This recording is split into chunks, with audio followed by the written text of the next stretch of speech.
नमस्कार, आप सभी का स्वागत है हमारे यूट्यूब चैनल एम क्लास में। और मैं हूं सुबोध सिंह। आज आपके लिए लेके आया हूं लुसेंट का क्लास, जहां पे आप लोगों को पढ़ना है ब्राह्मण साम्राज्य। इससे पहले मैं अशोक साम्राज्य के बारे में पढ़ाया था, जो समाप्त कर चुका हूं। आज मैं पढ़ाऊंगा आप लोगों को ब्राह्मण साम्राज्य, और इसके बारे में आज मैं पूरी जानकारी दूंगा आपको। मैं इसके साथ एक और बात बताना चाहूंगा, एसएसबी का फॉर्म ऑनलाइन अप्लाई हो रहा है। तो आप अब एसएसबी के लिए फॉर्म भर सकते हैं। जो जाना चाहते हैं देश सेवा के लिए, वो सशस्त्र सीमा बल में वैकेंसी आई हुई है, उसके लिए एप्लीकेशन डाल सकते हैं। तो हम बात कर लेते हैं। जो छात्र पहली बार इस वीडियो को देख रहे हैं उनको मैं बता दूं, मैं लुसेंट पढ़ाता हूं, और ये लुसेंट आपका जनरल कंपटीशन का किंग है। तो इसलिए आपको ये पढ़ना बहुत ही जरूरी है। और इसके जितने भी मैं क्लास ले लिया हूं, उसका लिंक आपको डिस्क्रिप्शन बॉक्स में मिल जाएंगे। आप वहां से सभी क्लास को बारी बारी से देख सकते हैं, और आप अपना सुझाव दे सकते हैं। जैसे कि अगर आप वीडियो देख रहे हैं तो वीडियो में आपको अगर पिक्चर क्वालिटी अच्छी नहीं मिलती है, तो आपको मैं इसके बारे में बताऊंगा कि आप कैसे पिक्चर क्वालिटी अच्छी प्राप्त कर सकते हैं। या फिर आपको वॉइस नहीं मिल रहा है, तो कृपया आप लिख के बताएं कि आपको वॉइस क्लियर नहीं मिल रहा है। अगर किसी प्रकार की समस्या आपको दिख रही है वीडियो में इसकी क्वालिटी में, तो आप हमें बताएं, तभी हम जान पाएंगे। ठीक है, तो आपसे उम्मीद करता हूं कि आप हमें रिस्पांस देंगे, आप हमें बताएंगे कि आपको वीडियो क्वालिटी कैसा मिल रहा है, वॉइस प्रॉपर मिल रहा है कि नहीं मिल रहा है, आपको वीडियो वहां पे दिख रहा है, स्क्रीन पे भी नहीं दिख रहा है, तो कृपया आप हमें बताया करें। तो चलिए मैं आपको बताता हूँ आज ब्राह्मण साम्राज्य के बारे में। तो यहाँ पे आप स्क्रीन पे देख रहे हैं, पुराना लुसेंट है, नया और पुराना मैं दोनों मिला के पढ़ाता हूँ। तो चलते हैं, देखते हैं। यहाँ पे लिखा पुष्यमित्र शुंग, जिसने मगध पर शुंग वंश की नींव डाली, ब्राह्मण जाति का था। आपको ये प्रश्न पूछे जाते हैं कि शुंग वंश की स्थापना किसने की।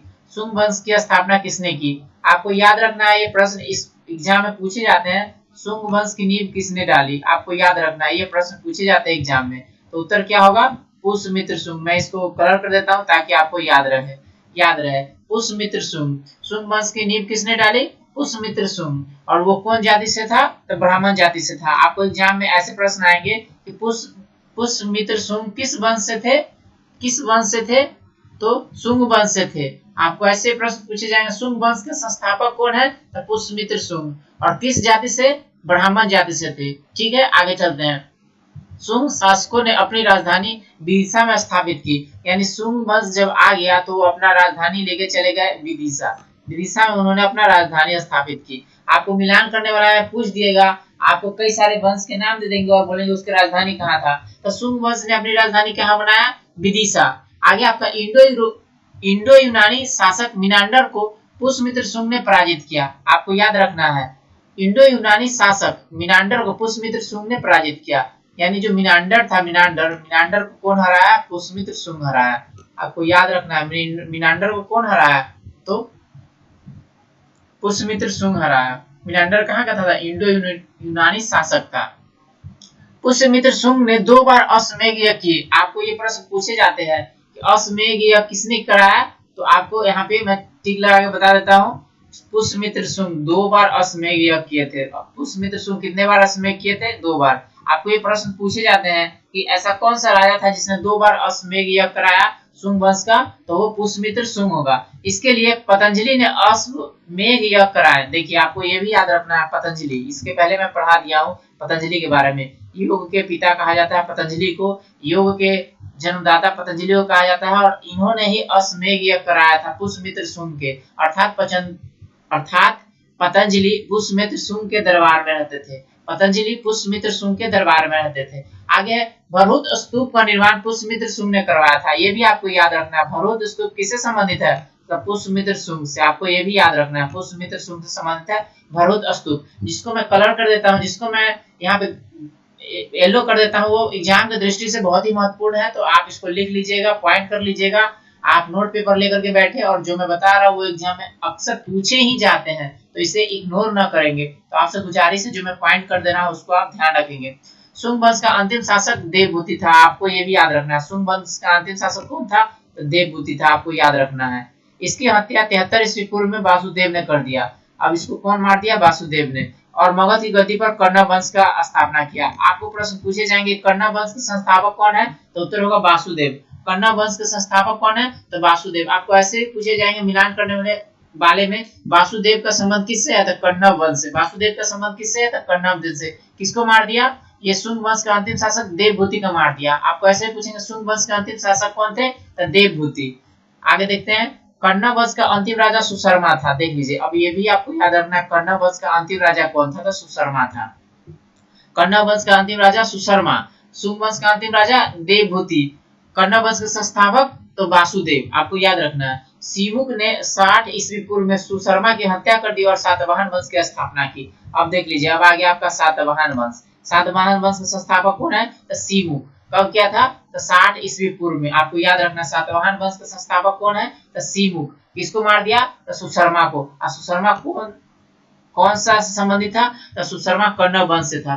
कण्व वंश के अंतिम अंतिम राजा थे सुशर्मा। आपको याद रखना है, इस तरह से परीक्षा में एग्जाम में पूछे जाते प्रश्न। सातवाहन आंध्र वंश शासकों ने अपनी राजधानी प्रतिष्ठान में स्थापित की। देख लीजिए, अब सातवाहन की राजधानी आ गया प्रतिष्ठान। आपको याद रखना है, सातवाहन की राजधानी कहाँ है, तो प्रतिष्ठान। आपको मिलान करने वाला में सब दे देता है, याद रखना है। सातवाहन ने अपनी राजधानी कहाँ स्थापित की, तो प्रतिष्ठान में। प्रतिष्ठान आंध्र प्रदेश के औरंगाबाद जिले में है। अभी वर्तमान में बताया जाए, आंध्र प्रदेश में पड़ता है, औरंगाबाद जिले में पड़ता है प्रतिष्ठान। आपको याद रखना है, ठीक है। मैं जो भी कलर कर दिया हूँ आपको इसको याद ही रखना है, एग्जाम में पूछे ही जाते हैं। अगर आप प्रीवियस सेट उलट के देखेंगे तो आपको मिल जाएगा, ये सारे ढेर सारे प्रश्न आपको इससे मिल जाएंगे। आगे आपका सातवाहन वंश के प्रमुख शासक थे सिमुक, सतकर्णी, गौतमीपुत्र सतकर्णी, वशिष्ठ पुत्र पुलमावी तथा यज्ञश्री सतकर्णी। आपको ये सातवाहन वंश के कुछ प्रमुख शासक है जिसके बारे में याद रखना है आपको। यहाँ पे है सिमुक, आपको यहाँ पे है सतकर्णी, यहाँ पे आपको गौतमीपुत्र सतकर्णी, वशिष्ठ पुत्र पुलमावी तथा यज्ञ श्री सतकर्णी। आपको याद रखना है, ये सब कुछ चर्चित नाम है जिसको आप याद रख लीजिएगा, ठीक है।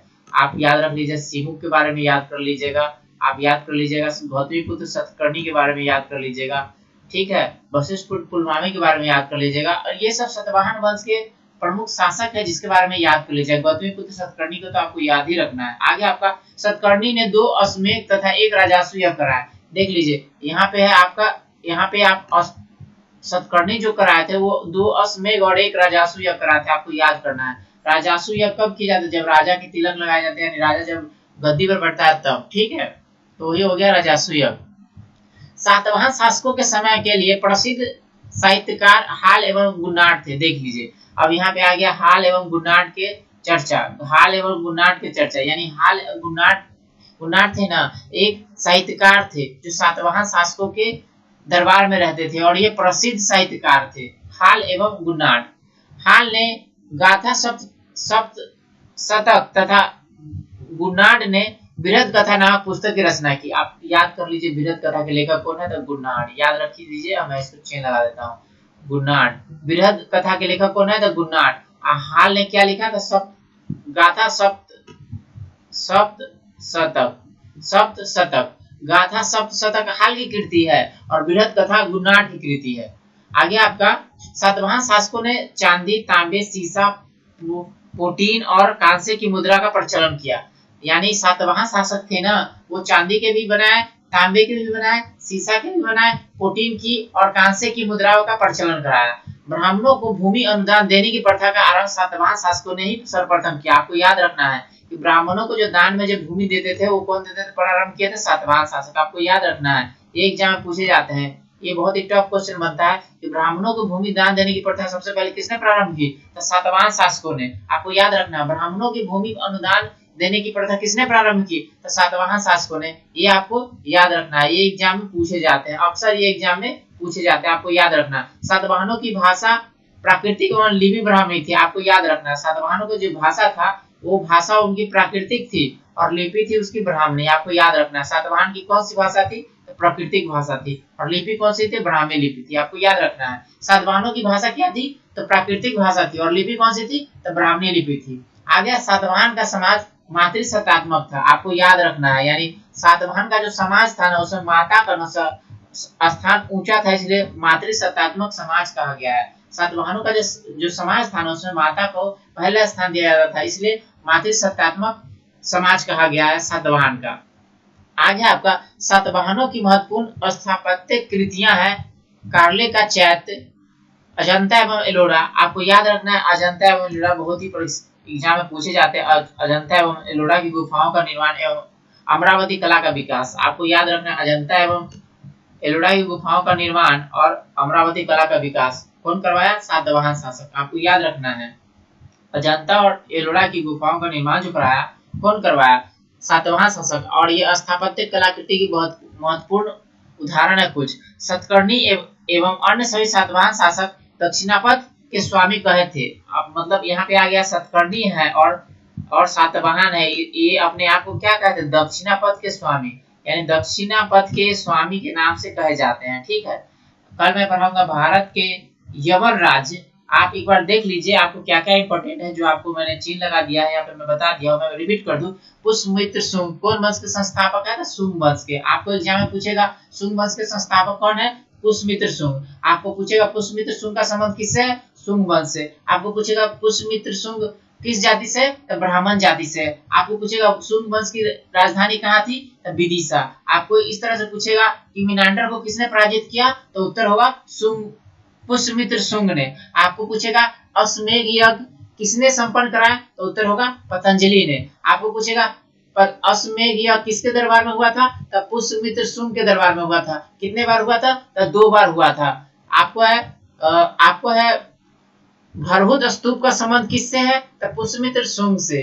भरहुत स्तूप का संबंध किससे है? पुष्यमित्र शुंग से। आपको ऐसे पूछेगा भरहुत स्तूप का निर्माण किसने करवाया था? तो पुष्यमित्र शुंग ने। आपको पूछेगा शुंग वंश का अंतिम शासक कौन था? तो उत्तर होगा देवभूति। देवभूति का संबंध किससे है? शुंग वंश से। आपको पूछेगा वासुदेव का संबंध किससे है? तो कण्व वंश से। आपको पूछेगा कण्व वंश का संस्थापक कौन है? तो उत्तर होगा वासुदेव। वासुदेव। आपको पूछेगा कण्व वंश का अंतिम शासक कौन है? तो उत्तर होगा सुशर्मा। या फिर ऐसे पूछेगा सुशर्मा का संबंध किससे? तो कण्व वंश से। उसके बाद आ जाता है सीमुख। सीमुख सुशर्मा। अब आगे आ जाता है सीमुख सुशर्मा की हत्या किया। आपको पूछेगा कि कण्व वंश के अंतिम शासक थे, अंतिम राजा थे, उसकी हत्या किसने की? तो सीमुख ने। कब किया? 660 ईस्वी पूर्व में। आपको पूछेगा सातवाहन वंश के संस्थापक कौन है? तो सीमुख। सातवाहन वंश के संस्थापक कौन है? तो सीमुख। आपको पूछेगा सातवाहन ने अपनी राजधानी को कहाँ स्थापित किया? तो उत्तर होगा प्रतिष्ठान। प्रतिष्ठान। या फिर ऐसे भी पूछ सकता है कि प्रतिष्ठान किससे संबंधित है? तो सातवाहन वंश से। अब आगे चलते हैं, देखते हैं किस तरह के प्रश्न बनेंगे नीचे। आपको बता दूं मैं, यहाँ पे गौतमीपुत्र सतकर्णी है, जो कुछ सातवाहन वंश के प्रमुख राजाओं में से एक है, जैसे सीमुख सतकर्णी, वशिष्ठ पुत्र पुलवामी और यज्ञश्री सतकर्णी। आपको इसका खाली नाम याद रखना है। आपको मैं बता दूं कि सतकर्णी ने 2 अश्वमेध यज्ञ और 1 राजस्व यज्ञ कराए थे। आपको याद रखना है। इसके बाद चर्चा आता है हाल एवं गुनाट की। तो हाल ने लिखा गाथा सप्त शतक और गुनाट ने लिखा बृहद कथा। आपको याद रखना है बृहद कथा का संबंध किससे है? तो गुनाट से। और सप्त शतक का संबंध किससे है? तो हाल से। बस इतना ही याद रखना है।